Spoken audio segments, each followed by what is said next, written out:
Bienvenidos a Permiso para Clave, un podcast donde conoceremos a la persona que hay debajo del uniforme, su micro o su pluma. Permiso para Clave, vivencias, anécdotas y sucesos de aquellos que dedican su vida al mundo de la seguridad. Hola a todos y bienvenidos a una nueva entrega de Permiso para Clave. Hoy volvemos a tener una retrospectiva, como ya hicimos en su día, de la historia de la Policía Nacional, y hoy nos adentramos en un pasado un poco más reciente, pero al fin y al cabo pasado. Vamos a hablar de nuestra Policía Territorial del Sáhara. Pero me vais a permitir, antes de empezar y presentaros a nuestro invitado estrella, mandar toda la suerte del mundo a la futura promoción 38 de la Policía Nacional, que mañana tiene su examen de conocimientos, biodata, psicotécnicos, etcétera, etcétera.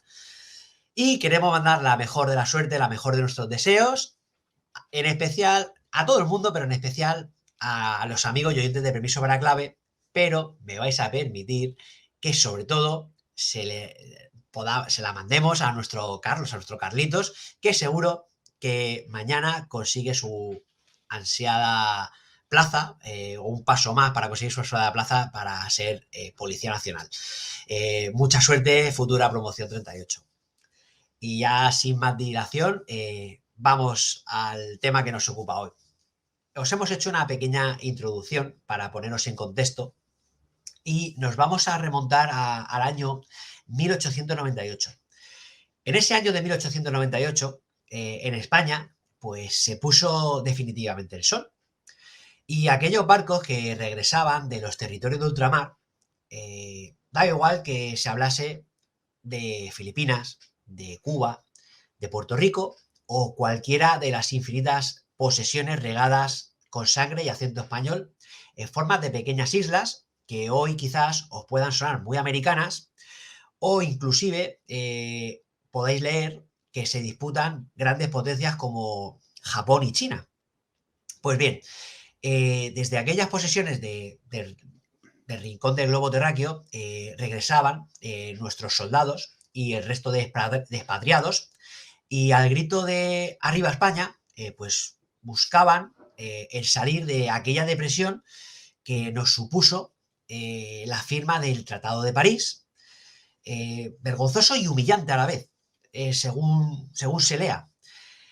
Y bien, pues en aquel Tratado de París, pues los enemigos de España y sobre todo los falsos amigos, pues se dispusieron a repartir el botín que se habían estado repartiendo años antes, décadas antes, incluso siglos antes, y del que ya, digamos, podían hacer uso y posesión.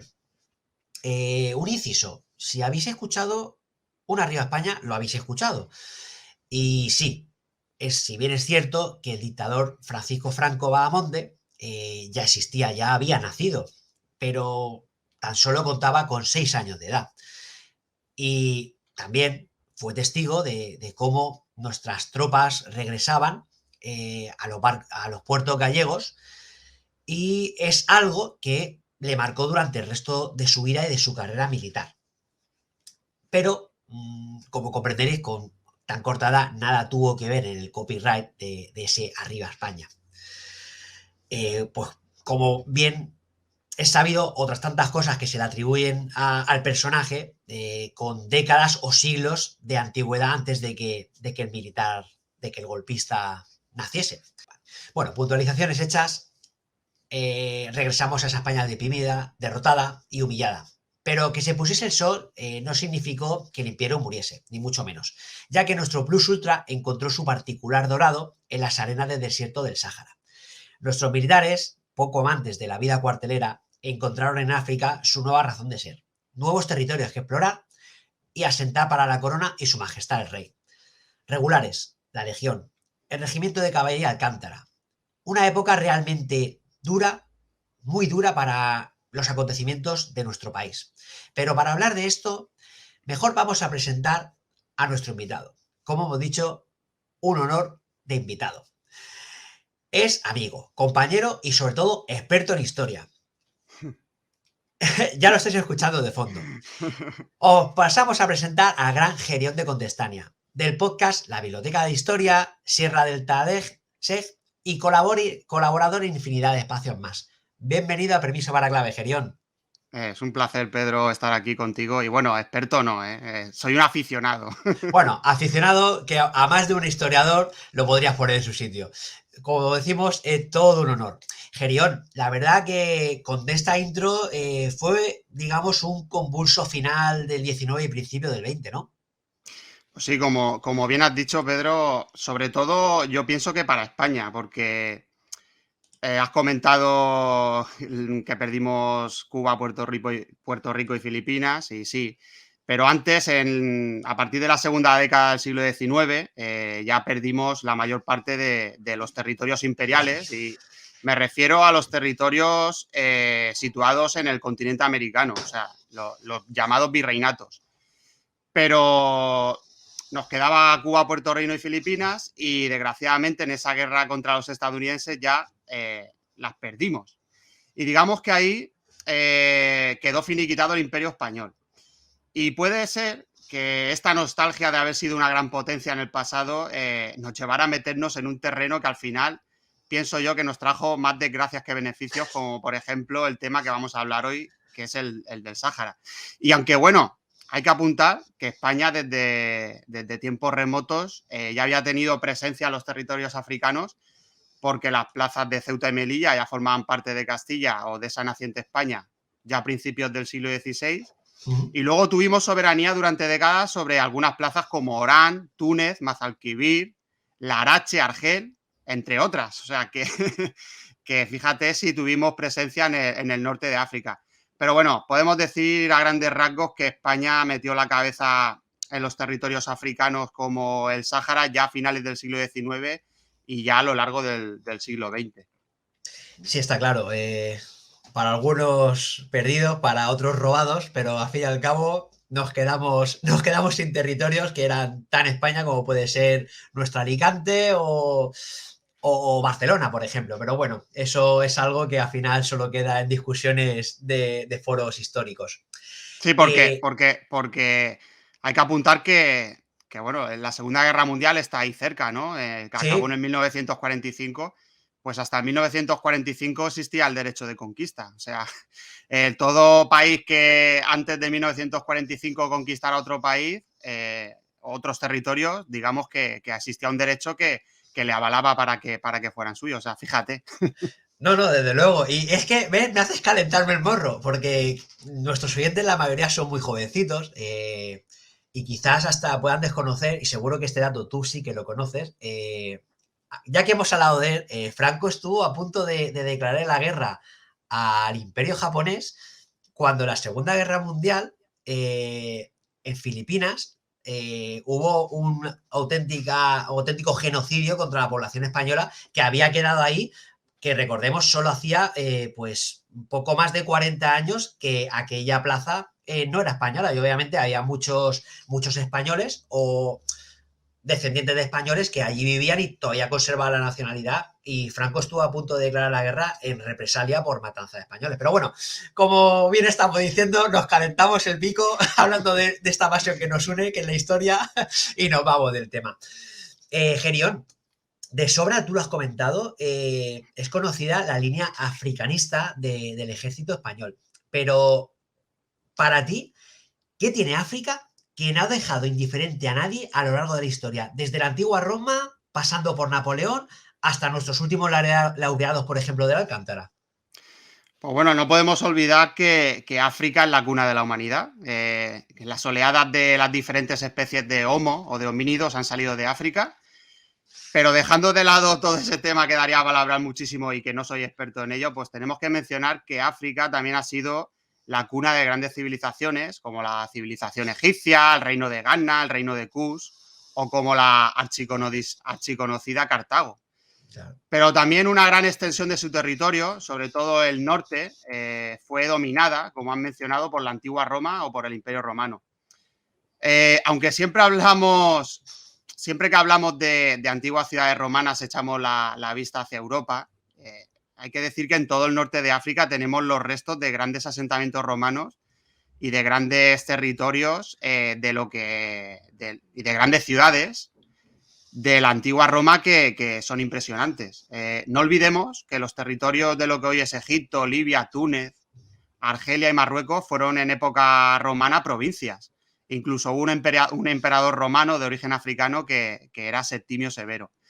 Y hubo en estos territorios ciudades importantes como, por ejemplo, en Libia tenemos a Leptin Magna, en Túnez tenemos a la Cartago romana, después de esa Cartago fenicia. En Argelia tenemos, entre muchas otras, a Gemila o Tingad, que si los oyentes o los televidentes buscan fotos de estas ciudades en internet, van a ver que son espectaculares las ruinas de estas ciudades romanas. Y ya en Marruecos tenemos, por ejemplo, a Volubilis, que los marroquíes llaman Gualili, que también es una pasada. Y sí, como has comentado, África siempre ha sido un territorio muy desconocido y que quizá por eso también ha atraído a grandes exploradores en la historia. Pero a pesar de ello, nunca se exploró en época antigua con el interés que se exploraron otros territorios. Y puede que esto se debiera a que los bienes preciados que se obtenían de África los llevaban los propios africanos desde el interior de los territorios hacia las costas, donde estas potencias, digamos, europeas se hacían con ellos. Como ejemplo de esto, tenemos que los esclavistas árabes se surtían de esclavos africanos gracias a los propios africanos que esclavizaban a sus congéneres de otras tribus o de otras naciones africanas y los vendían en las costas africanas a los esclavistas árabes, que fueron uno de los mayores esclavistas de la historia y, bueno, son bastante desconocidos. Y posteriormente ocurriría lo mismo con los esclavistas europeos, que en las costas occidentales africanas, donde pues ya los portugueses, ingleses, españoles, holandeses y todas las naciones europeas que se sumaron a esto de la esclavización de nativos africanos, los compraban y los embarcaban principalmente con destino a América. Pues estas naciones se surtían de estos esclavos en las costas africanas. Esto también deja entrever que los principales esclavistas de la historia han sido los propios africanos. Y es triste decirlo, pero es que sí, así es. Ya que ellos mismos, viendo que había negocio en esta actividad, esclavizaban a sus congéneres, a sus iguales, y los vendían a los europeos o a los árabes o a quien estuviera dispuesto a comprarlos. Y lo mismo pasaba con las materias primas como el oro, el marfil o otros bienes de interés para los europeos o para los árabes. Estos bienes eran sacados del interior de África, se transportaban a través de esas rutas comerciales hacia la costa y se vendían a los europeos o a los comerciantes árabes. Y bueno, en esto son famosas las caravanas que cruzaban el Sáhara, que era y es un terreno muy hostil para los europeos, que pienso que no estaban preparados para cruzarlo. Pero bueno, las caravanas del desierto, ya fueran los tuareg o fueran de otras naciones, estaban acostumbrados a ellos y cruzaban, digamos, tranquilamente el desierto del Sáhara cargados de bienes y los llevaban a las costas. Y bueno, también se ha hablado del poco afán que demostraron los europeos en un primer momento por explorar el continente africano. Y yo pienso que es debido a la geografía continental africana, que como bien sabemos todos, es un mazacote de tierra donde los mares y los ríos no te permiten navegar hacia el interior, y eso supongo que también dificultaba la exploración. O sea, que no era una empresa fácil para nuestros antepasados. Y luego también hay que decir que principalmente fue Portugal la nación o el reino que más exploró, que más se asentó en África, en las costas principalmente, en esos siglos XVI, XVII y XVIII. Aunque esto fue un hecho secundario que derivaba del objetivo principal de Portugal, que no era otro que llegar a la India y llegar a esas preciadas especias. Y bueno, en esas expediciones con el objetivo de circunnavegar África y llegar hacia la India, Portugal fue dejando en toda la costa africana pues esos pequeños asentamientos y esas pequeñas factorías en los que se aprovisionaban de agua y en los que realizaban pequeños intercambios comerciales. Y como he dicho, principalmente en la costa, porque en aquella época se hacía lo que se llamaba la navegación de cabotaje, que era navegar sin perder de vista a la costa, para de esta manera no adentrarse en el mar y no perder los puntos de referencia de navegación. Pero claro está, cuando los portugueses vieron el negocio que había con la trata de esclavos, pues al igual que hicieron otras naciones europeas, pues aprovecharon de ello. Y ya sí que tenemos que remontarnos al año 1884, cuando se celebra la famosa Conferencia de Berlín, en la que África literalmente se reparte entre 7 países europeos, como son Alemania, Bélgica, Francia, Portugal, Reino Unido, España e Italia. Era otra época en la que los europeos se creían con el poder de hacer estas cosas y bueno, lo hicieron. y, al igual que, Básicamente. y al igual que en 1494, ya remontándonos a la historia española o a la historia castellana y portuguesa con el Tratado de Tordesillas y tras las bulas papales, el mundo por descubrir se dividió en dos, quedando una parte para Castilla o para España, esa naciente España, y otra para Portugal. Pues aquí se hizo lo mismo, pero entre 7 países europeos y con toda África. Y bueno, a España le tocó en el reparto el Sáhara Occidental, una pequeña franja en el norte de Marruecos y la Guinea Española o Guinea Ecuatorial. Y aquí, aunque años atrás ya se había comenzado con la colonización de estas tierras por su cercanía a las Islas Canarias, digamos que es en este momento cuando empieza la aventura saharaui. Bueno, pues menuda puesta en escena y la verdad que para aquellos que digan que África no tiene valor o es desierto y arena, pues aquí veis que para nada, pero vamos, para nada, ya lo ha explicado todo Gerión, de que la materia prima y África siempre ha sido una potencia y lo sigue siendo por explotar. Pero Luego, Gerión, luego llegaría también la época del infame Leopoldo II de Bélgica y bueno. y el tema del caucho y esa explotación atroz del Congo belga, que bueno, era, digamos, el Congo no era de Bélgica, digamos, Era de este señor. una empresa particular del rey Leopoldo II. Y según se dice, se llegó o sea, llegaron a perder la vida en esta explotación y en este asesinato masivo. Hay fuentes que apuntan hasta 10 millones de congoleños. O sea, es una pasada. Sí, estamos hablando de un delito de lesa humanidad, pero vamos, y uno no se extraña cuando, por ejemplo, se sabe de que el rey Leopoldo II de Bélgica tenía un zoológico humano de seres humanos allí en mitad de Bruselas. O sea, si era capaz de tener esto a la vista de todos, ¿qué no haría a miles de kilómetros de Bélgica? Pero bueno, como tú has dicho, estamos en el contexto parece que de muchos siglos atrás, pero no hace tanto, por desgracia. Pero bueno, vayamos al principio de todo, de nuestra policía territorial, la agrupación de tropas nómadas. ¿Qué buscaban nuestros militares en el Sáhara? ¿Aventuras? ¿Accesos rápidos? Bueno, para empezar, la agrupación de tropas nómadas fue un regimiento auxiliar del ejército que se componía principalmente por miembros de las tribus saharauis. Estaban equipados principalmente con armas ligeras y, como será una constante en la historia, estaban dirigidas por oficiales españoles. Entre sus principales misiones estaban la custodia de puestos avanzados y la vigilancia de las zonas asignadas, realizando patrullas con camellos. La agrupación de tropas nómadas seguía el modelo de esos mejaristes franceses que servían como policía del desierto. Y bueno, con el paso del tiempo se fue prescindiendo cada vez más de los camellos y se fueron modernizando y utilizando ya vehículos a motor, pero esto ya fue posteriormente. Aunque hay que decir que llegó a haber destacamentos de camellos en servicio hasta los años 70. O sea que.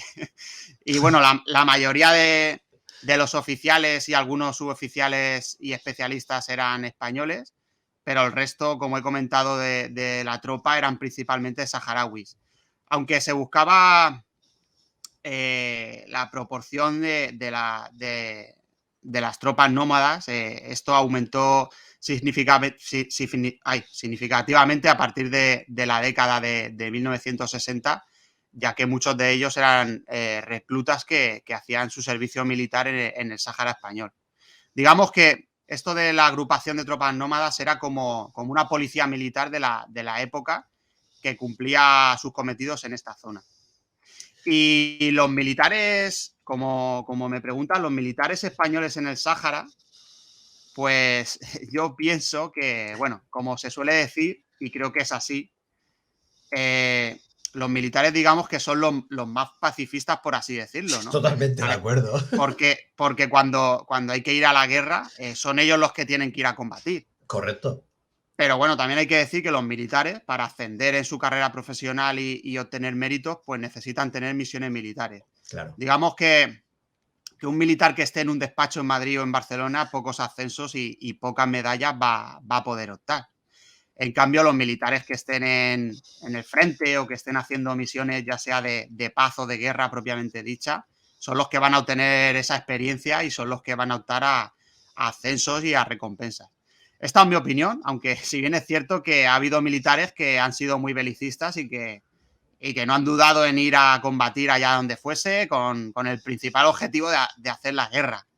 Y bueno, también imagino que en el contexto histórico de España y en aquella época, pues habría militares de rangos, digamos, superiores, con nostalgias imperialistas y con el objetivo de conquistar territorios para España y de recuperar de esta manera ese orgullo patrio y el reconocimiento internacional de España como potencia. Aunque tengo que decir, y la historia así lo refleja, que España, allá donde ha ido, como norma general, siempre ha dejado más de lo que se ha llevado. Nada más tenemos que mirar los territorios de Hispanoamérica en los que ya desde el principio, si bien lo primero que se instalaba en esos territorios era una iglesia, porque bueno, la religión digamos que era el eje principal de la civilización, no podemos olvidarnos de que lo segundo que se montaban era en escuelas, eran universidades, eran hospitales y lo que se pretendía era calcar lo que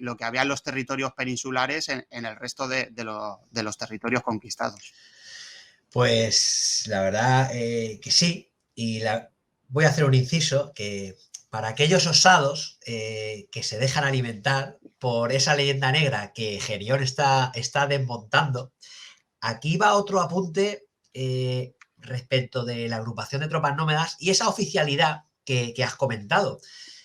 Por ejemplo, en Tetuán, obviamente era una plaza española en esos tiempos. Desde finales de los años 30 estuvo funcionando, por inspiración del delegado de Asuntos Indígenas, una escuela militar, una academia militar, donde se impartían enseñanzas relacionadas con la justicia islámica, con el Corán, el lenguaje árabe y bereber, o el AORF. No sé si lo he pronunciado bien. El AORF es, digamos, se puede traducir como la costumbre o usos del pueblo marroquí. Todo esto se impartía o se instruía a los futuros oficiales interventores que al término del curso de la academia actuarían como administradores en el Protectorado Español de Marruecos. Estamos hablando, como bien has dicho, de un español el cual sería, siendo oficial, profundamente católico, tradicionalista, pues no, respetaba las costumbres de una religión extranjera, el idioma, incluso quería hacerse respetar y entender por aquellos. De hecho, hay en una película de principios del siglo XX sobre, creo que era Jarca, sí, decía, para entender a un jarqueño tienes que entender el corazón de un jarqueño. Claro. Y bueno, incluso eso pasa a día de hoy, porque cuando hablas con militares que han estado en misiones internacionales, ellos te comentan que bueno, que por ejemplo, en Mali, los nativos se llevan mejor con ellos o digamos son más propensos a acercarse a los militares españoles que a los de otras naciones. Y yo pienso que es por esa idiosincrasia española de ser más abiertos, no sé, de ese afán de ayudar a los demás, vamos, pienso yo que es de eso y yo quiero que los nativos de los países a los que se va en misiones humanitarias, yo creo que lo notan y por eso esa relación un poco más estrecha que hay con los militares españoles. Pues la verdad que sí, y ejemplos hay desde recientemente hasta el principio de los siglos, por ejemplo, hablando de la América española, ese mestizaje que se produjo con la arribada de los españoles, cosa que, por ejemplo, más al norte, los ingleses no hicieron. Los ingleses les dio por hacer otro tipo de, de mezcla, más bien exterminando. Pero bueno, aquí me parece que tenemos una doble tarea, que es informar de la Policía Territorial y desmontar la leyenda negra. Pero bueno, Gerión, aunque la Policía Territorial llegó a parecerse a lo que hoy podemos considerar, logísticamente hablando, una policía moderna, pasando, como bien has comentado, de los camellos a vehículos a motor. En sus inicios, tirando de romanticismo a los lares de Arabia, bien has comentado que patrullaban en algo que no era extraño al medio en el que se movían, como era el desierto. Claro, es que estas primeras tropas se movían en camellos o en dromedarios, que eran los animales más adaptados a aquellos territorios. Pero bueno, esto no es un invento moderno, siempre se ha hecho así, siempre se han empleado los animales más adaptados a los terrenos que se tenían que recorrer para hacerlo en las mejores condiciones y de la manera más efectiva posible. El camello y el dromedario son animales que han evolucionado en esos territorios desérticos o semidesérticos y son los animales más adaptados a vivir ahí, por lo tanto, son los animales ideales para ser utilizados en esos territorios. Además, de ser uno de los animales que han podido ser domesticados, porque hay que decir que ha habido otros animales a lo largo de la historia que ha sido imposible domesticarlos. Y un ejemplo de esto es la cebra. Aquí en Europa tenemos la conciencia del caballo y tal, y bueno, en África no había caballos, en África había cebras. La cebra la podemos comparar con el caballo o con el burro salvaje, que también el burro salvaje se ha llegado a domesticar, pero la cebra, a pesar de los intentos por domesticarla, ha sido imposible. Y bueno, decir que los franceses y los ingleses ya habían empleado los camellos y los dromedarios en esas primeras incursiones en África. Y yo creo que esto hay que resumirlo con el dicho que dice de donde fueres, a lo que vienes. A lo que ¿no? vienes. Si los indígenas o los tuareg utilizan estos animales, significan que es la mejor manera de moverse. Así que, ¿por qué no copiarlo e implementarlo en los ejércitos conquistadores, ¿no?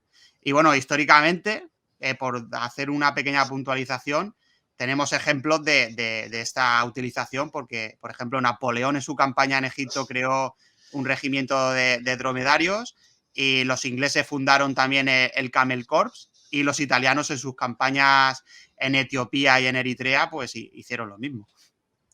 Lógicamente, haz lo que vienes, básicamente. Pues, y en esas, tras estos esbozos de Gerión sobre la implantación del cabello y el dromedario, vamos los españoles y allá por los primeros años del siglo XX, del siglo pasado, y para no variar como en los últimos siglos, España llegaba tarde, pero al fin y al cabo llegaba. Y tras los pertinentes cambios de cromo de jefe militares, reestructuraciones en el ejército donde había más oficialidad que tropa, deciden crear lo que es hoy la Franja de Tarfaya. Quizá la Franja de Tarfaya puede sonar más actual, ¿no, Gerión? Pero para nosotros, Cabo Jubi podría ser más correcto emplear ese término de Cabo Jubi. Y ese Cabo Jubi precisamente dio nombre a la primera mía nómada.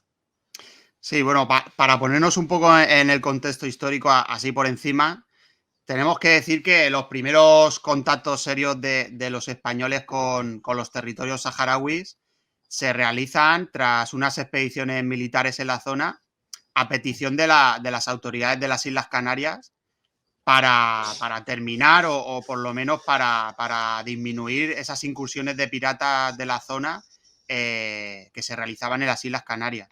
En el año 1887 se firma un convenio entre España y las tribus saharauis en el que se pone, aparte de los territorios saharauis, bajo la protección española. Si ya nos remontamos al reinado de Alfonso XIII, este rey, este monarca, recibe una embajada saharaui en las Islas Canarias y se realizan varios acuerdos diplomáticos, pero realmente estos territorios no aportaban nada a España. Al revés, España en esos acuerdos y en esa, digamos,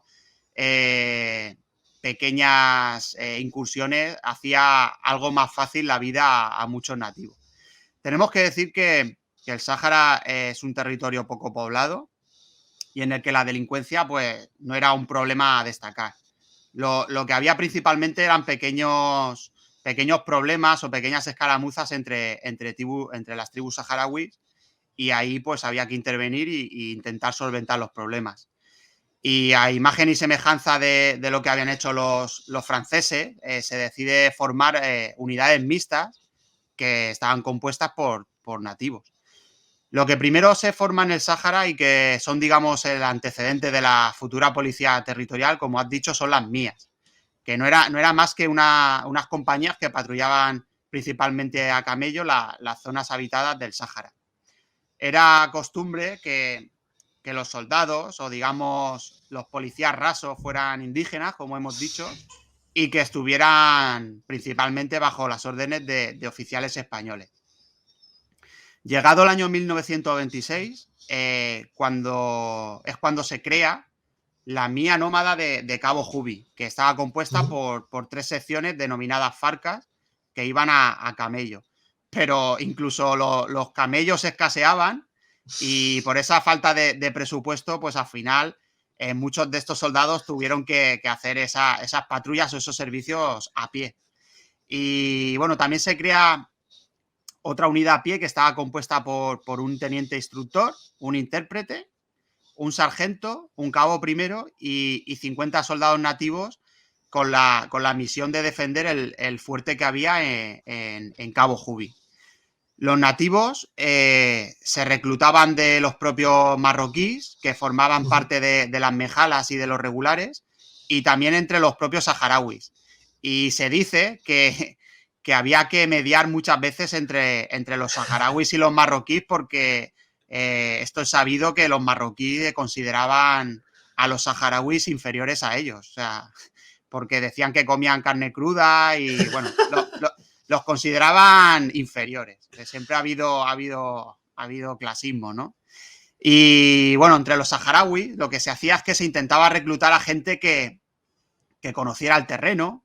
Se reclutaban a cazadores, a guías, que estuvieran acostumbrados a esa vida nómada y a esa vida difícil que era la vida en el desierto. Se procuraba que esos saharauis procedentes de las diferentes tribus tuvieran un número equiparado, porque ya hemos dicho que entre las tribus saharauis tenían sus más y sus menos, y bueno, pues se intentaba eso para evitar mayores problemas. A pesar de esto, de las tribus que más se reclutó fueron de las tribus saharauis de Ulad Delim y Ergibat, que estas 2 tribus eran las que se consideraban que eran más guerreras, y bueno, se aprovechó este extremo. Y por el contrario, pues esas tribus que se consideraban más, bueno, no tan guerreras, que eran más pacíficas, pues a los saharauis de estas tribus pues se le encomendaban misiones más comerciales, o digamos misiones más pacíficas, ¿no? Y bueno, llegado el año 1928, se modifica la denominación de estas tropas y se le da la denominación de tropas de policía del Sáhara. Dejan de tener un carácter estático, como habían hecho hasta ahora, y de esa vigilancia de las guarniciones, y ya empiezan a desempeñar misiones de vigilancia en el desierto y misiones más específicas y más parecidas a lo que es el trabajo o las funciones policial de hoy día, ¿no? Pero trasladado a aquella época. Al parecer, y esto es muy curioso, las misiones o intervenciones más destacadas de estos, digamos, primeros policías fueron socorrer a náufragos que arribaban a las costas del Sáhara, o socorrer a los pilotos de aviones comerciales que realizaban aterrizajes de emergencia o aterrizajes forzosos en el Sáhara, porque estos náufragos o estos pilotos que digamos se estrellaba o se hacían estos aterrizajes en el desierto, eran víctimas de delincuentes que los secuestraban y que pedían rescates para ser liberados. Luego llega el año 1931 y con ese año llega la Segunda República Española. Y no es hasta principios del 32 cuando ya se pone un poco más de énfasis en esta zona y se comienza a reorganizar a estos hombres y a mejorar las relaciones con las tribus del Sáhara para que aquellos territorios no supusieran un problema al gobierno de la República, que ya pienso que bastante tenía, ¿no? En esta época hubo bastante revuelo entre los mandos militares destacados en esa zona por temas políticos, como ya sabemos. O sea, lo que había aquí en la península se podía trasladar a cualquier territorio de España o controlado por España. Y bueno, en aquella época, pues ya sabemos cómo fue la cosa, que al final derivó en la guerra civil, pero bueno, eso es otra historia. La verdad que sí, es otra historia, y como todo lo relacionado con el siglo XX español, pues marcó y dejó huella, y bastante tenían con pacificar, como bien has comentado, nuestras posesiones africanas como para lo que tenían aquí en la península. Pues obviamente Gerión lo ha comentado y nos habíamos acercado hasta ese fatídico año 1936, en la que nuestra fatídica y cruenta guerra civil pues marcó a todo el país, sumándolo en una tristeza y ambiente extraño que, por desgracia, llega incomprensiblemente hasta nuestros días. Al igual que, como ha comentado Gerion, saharauis y marroquíes, es histórico el que se estén dando palos y siguen al día de hoy. Pues digamos que esa guerra civil que tanto se presume de que hay que enterrar, pues parece ser que no se termina de enterrar y a día de hoy salpica nuestro día a día, por desgracia. Pero bien, como bien ha dicho Gerion, eso es otro tema aparte, el cual no queremos ni entrar. Pues bien, finalizada la contienda, y por parte del gobierno, del gobierno del bando ganador, se decide una nueva administración para la zona de Ifni y del Sáhara. Sí, se decide crear un destacamento en el territorio de Saguía el Hamra, que ese Saguía el Hamra era, digamos, el territorio histórico perdón, con mayor extensión de lo que es el Sáhara Occidental. Y el lugar que se elige es un lugar conocido por los saharauis como el Ayun. Y la elección no era mala, ya que en el lugar había numerosas fuentes de agua, que es un bien muy preciado en esos territorios. Y ese pequeño destacamento que se monta en esa época, con el paso de los años, se convertiría en la capital del Sáhara. Llegado el año 1941, con la Segunda Guerra Mundial en marcha, se nombra como gobernador del África Occidental Española al coronel de infantería José Bermejo López. Y la elección no es mala, ya que este coronel era un africanista que dominaba bastante bien los entresijos de los saharauis y de los marroquíes. Y, en definitiva, los usos de los musulmanes y sus costumbres. Al parecer, conocía las leyes coránicas, perdón, o por lo menos tenía bastante noción de ellas, y esto le daba cierta ventaja a la hora de esas decisiones que había que tomar importantes, ya que, como todos sabemos, para los musulmanes la religión está estrechamente unida con su forma de vida y con sus costumbres diarias. Y ya llegado el 1946, ya había finalizado la Segunda Guerra Mundial, las competencias en materia de seguridad pasan a depender del Ministerio de la Presidencia, y los asuntos de los territorios de Ifni y del Sáhara se manejan a través de la Dirección General de Marruecos y Colonias. 10 años después, en 1956, se aprueba el Reglamento de Fuerzas de Policía del África Occidental Española, que era la norma que regulaba las funciones relacionadas con estas unidades. Pues un hecho que impulsa la modernización. Estamos viendo la evolución desde la agrupación de tropas nómadas hasta la policía territorial. Es que, tras mucho guerrear y meter baza de formas no muy elegantes a franceses y obviamente a nosotros, el reino de Marruecos, el joven reino de Marruecos, consigue su independencia.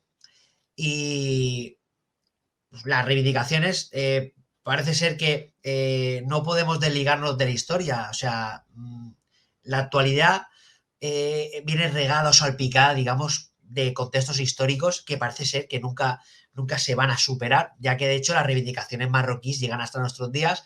Ya se puede hablar de Ceuta, Melilla, incluso Canarias. Pero bueno, eso da para otro podcast, al igual que de la guerra civil, y no viene al caso que nos ocupa hoy. Pero este hecho, la independencia del Reino de Marruecos, supone un antes y un después para nuestra fuerza policial. Y es en 1959 cuando realmente podemos considerar a esta fuerza como una fuerza policial. Obviamente, y como todo lo que estaba funcionando en España, de carácter militar. Sí, en ese contexto histórico que comentas, pues hay que decir que el protectorado de Marruecos siempre había dado problemas a España. Nada más que tenemos que recordar la guerra del Rif contra Abdelkrim, el desastre de Anual y todo aquello, que bueno, que fue una tragedia. Y bueno, la causa marroquí internacionalmente iba recabando apoyos, así que la independencia de Marruecos era algo inevitable y algo necesario, ¿no? Así que en 1956 Marruecos obtiene su independencia, pero lo que no era tan necesario eran los problemas que nos iban a dar después, tanto en la guerra del Ifni como luego posteriormente en la Marcha Verde. Pero bueno, como has comentado, es un tema que da para mucho, no vamos a entrar en él. Y bueno, tras esa independencia de Marruecos, comienzan a haber movimientos importantes en los territorios del Sáhara. Y ya en 1958 nace propiamente dicha la provincia del Sáhara, tras la unión territorial de los territorios, valga la redundancia, de Sagui Alhandra y Río de Oro, que eran las dos entidades políticas históricas más importantes en este rincón de África. Había otros territorios como Tris o como Cabo Jubi, pero los más importantes eran estos de Río de Oro y Sagui Alhandra. Si hasta ahora no había habido una lucha propiamente dicha entre los saharauis y los españoles, es a partir de este momento cuando comienzan las reticencias hacia la ocupación española de estos territorios.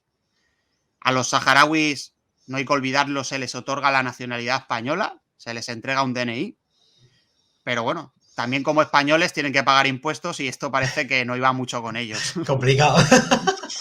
Los saharauis, hay que comprenderlo también, hacían Claro. una vida como beduinos, como nómadas, una vida totalmente alejada de nuestra vida occidental y de las prácticas establecidas en España. Y se puede decir que es en este momento cuando aparece el sentimiento de pertenencia al pueblo saharaui. Anteriormente eran tribus sin más, ¿no? Pero bueno, aquí ya empieza a haber una unión. Pero no olvidemos que a pesar de que querían la independencia, nunca pidieron estar integrados en Marruecos.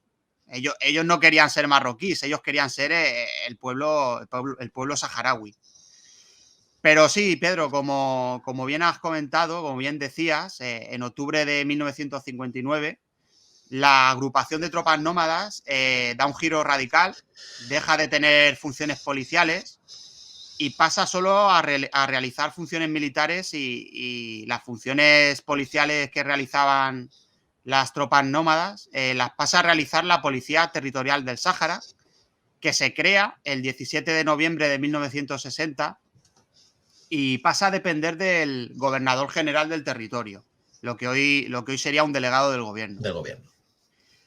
A la Policía Territorial del Sáhara se le encomiendan las funciones de orden público, vigilancia de fronteras, investigación, información, persecución de delitos, etcétera.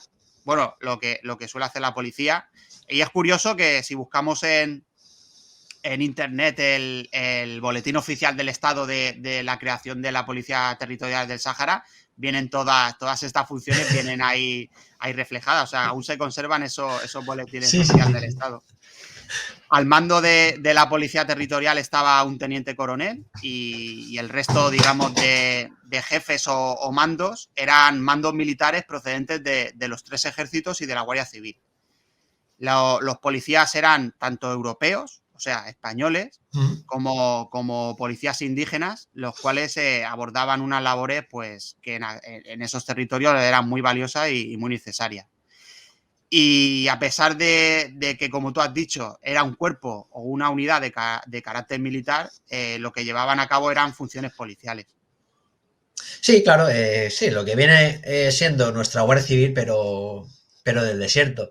Ese famoso, ya que lo has comentado más, me lo ha apuntado, Río de Oro, a que a tanto confusión llegó a dar, que porque Río de Oro, y ni había río y mucho menos había oro, pero bueno, era curioso.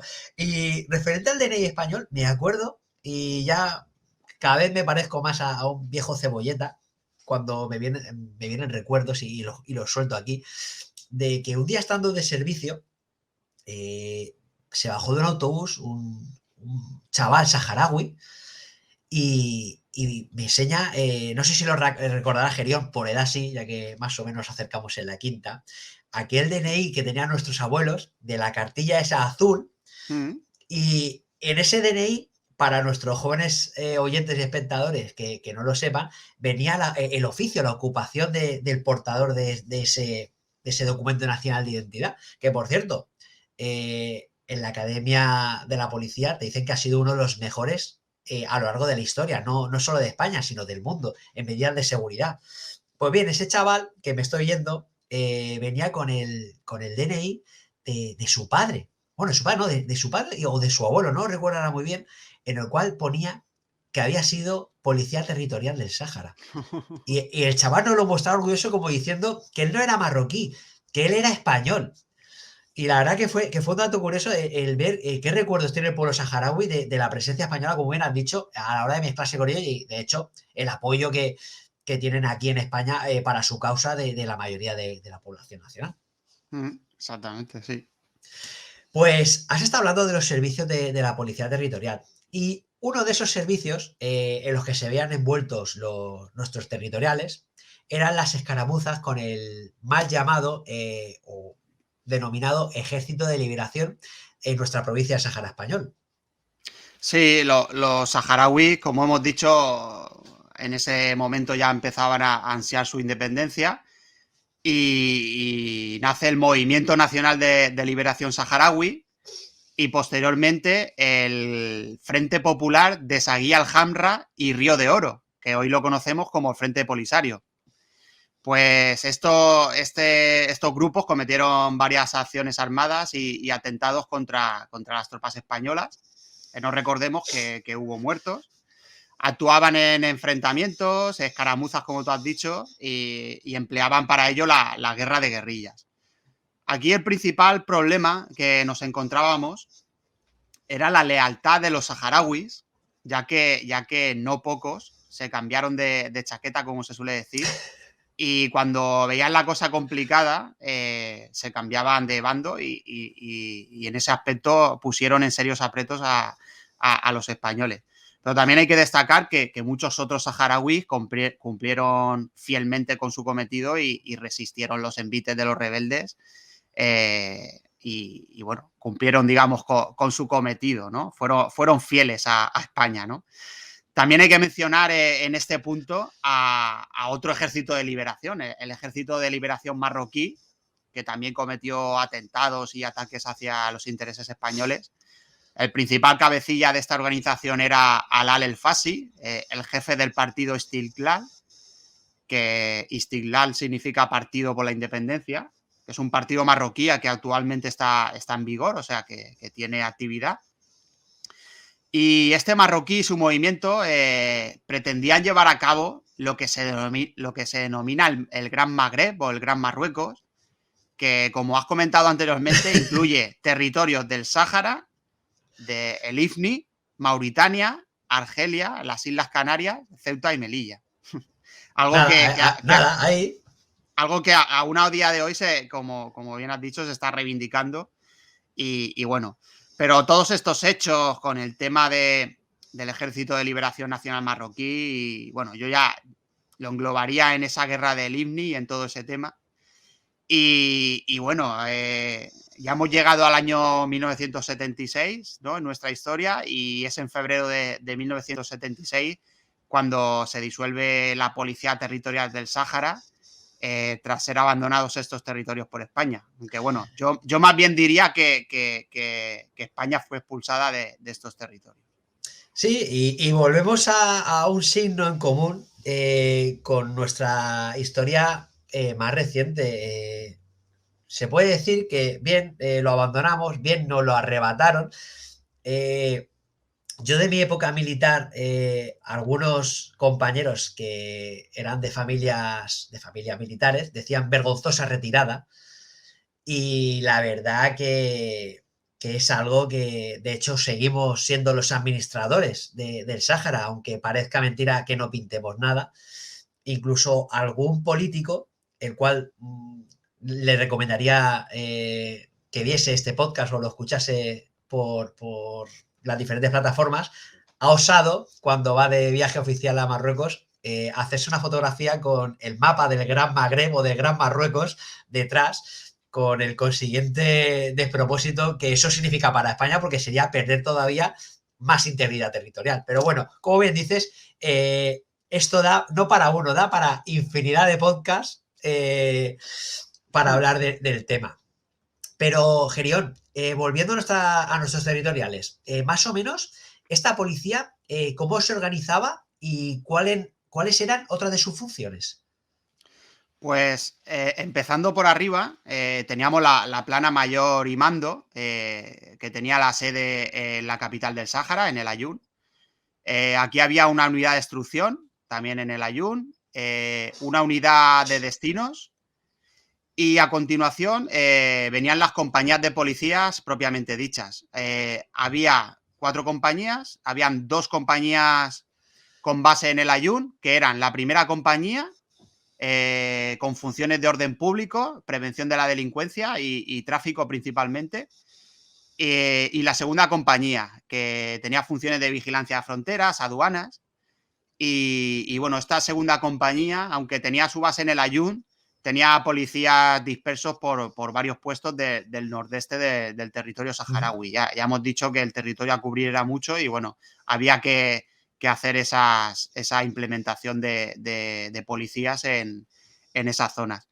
Por otro lado, tenemos a la tercera compañía con funciones de vigilancia de fronteras, orden público y prevención de la delincuencia principalmente, que tenía su cabecera o su base en Esmara, pero también tenía, al igual que la otra unidad, igual que la segunda compañía, tenía varios destacamentos y patrullas por el nordeste.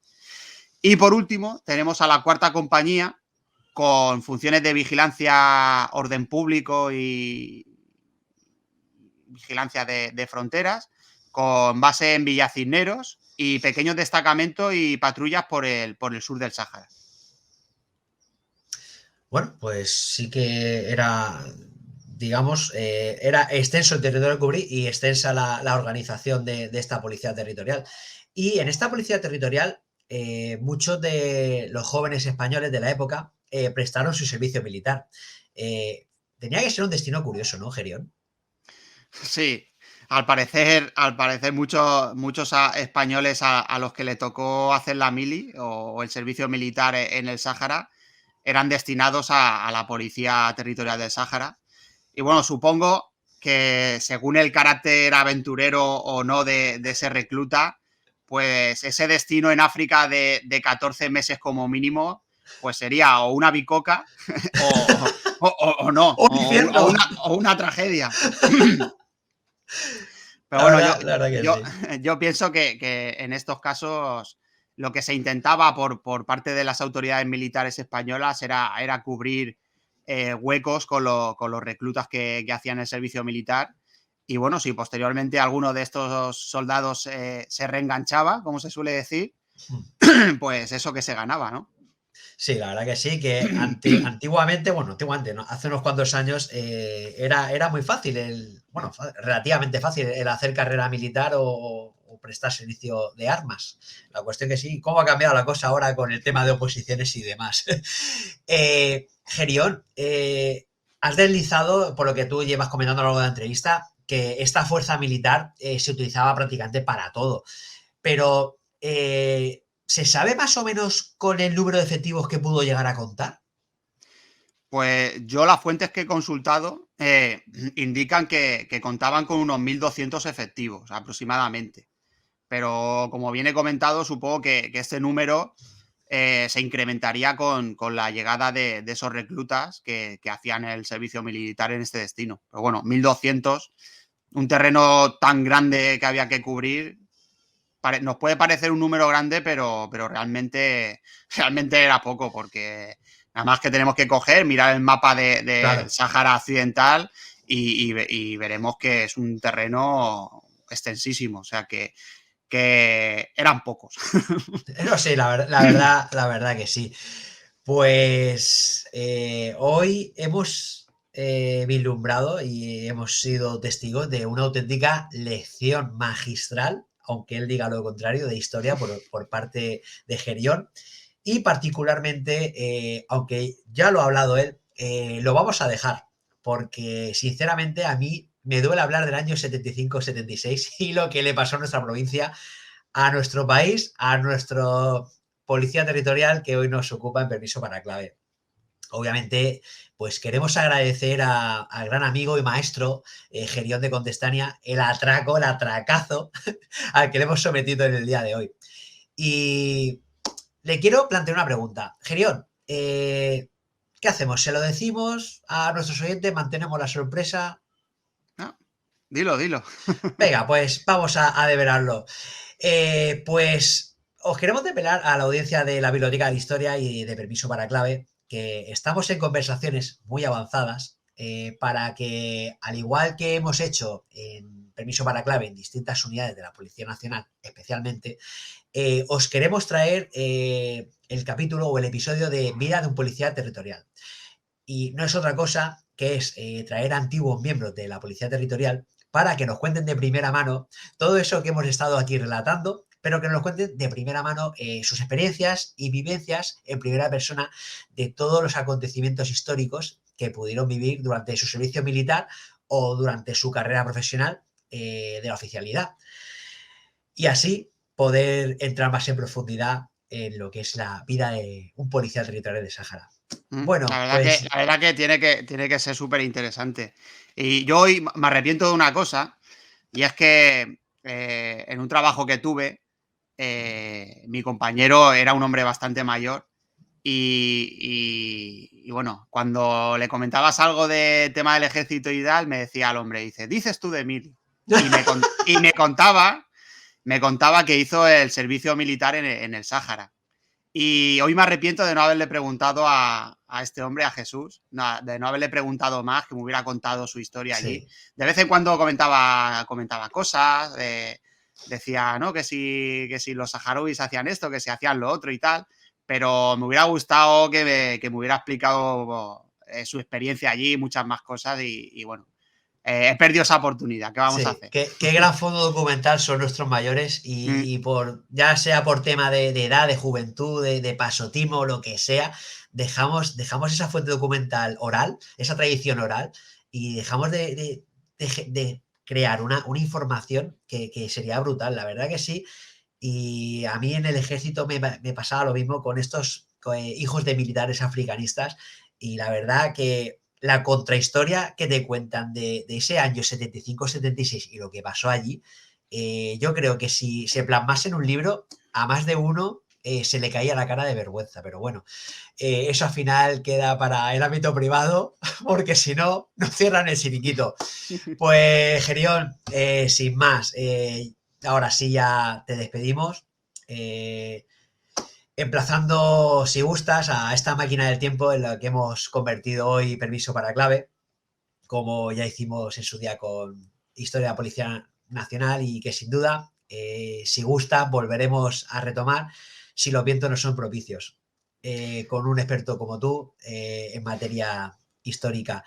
Simplemente, pues recomendar algún incauto de nuestro oyente, que lo dudo, que siga el podcast y el canal de YouTube de la Biblioteca de la Historia para seguir aprendiendo y culturizándose con nuestro gran amigo y maestro Gerión de Condestania. Gerión, un placer, amigo, y muchísimas gracias de nuevo y hasta la próxima.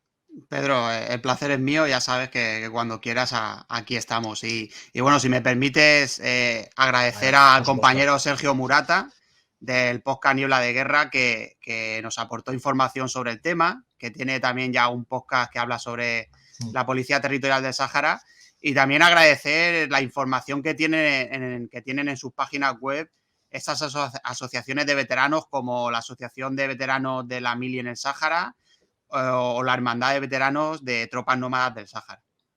Por supuesto, un gran abrazo para ellos y sobre todo a la labor que hacen manteniendo vivo el recuerdo de la Policía Territorial del Sáhara. Gerión, un abrazo, amigo. Un placer. Y hasta aquí una nueva entrega de Permiso para Clave. Puedes encontrarnos en formato podcast en iVoox, Spotify y Google Podcast. Síguenos para estar al tanto de nuestras novedades en Twitter en @permisoclave y en Facebook y en Instagram en Permiso para Clave. Si quieres participar y comentar más activamente, la comunidad de Telegram de Permiso para Clave es tu sitio, así que ya sabes, únete. Y recuerda, el próximo viernes volvemos con más contenido de estreno en nuestro canal de YouTube, así que ya sabéis, darle a like y suscribirse que nos ayudáis un montón, y en Twitch para directos intersemanales. Y como siempre decimos, buen servicio a todos y cuidado ahí fuera.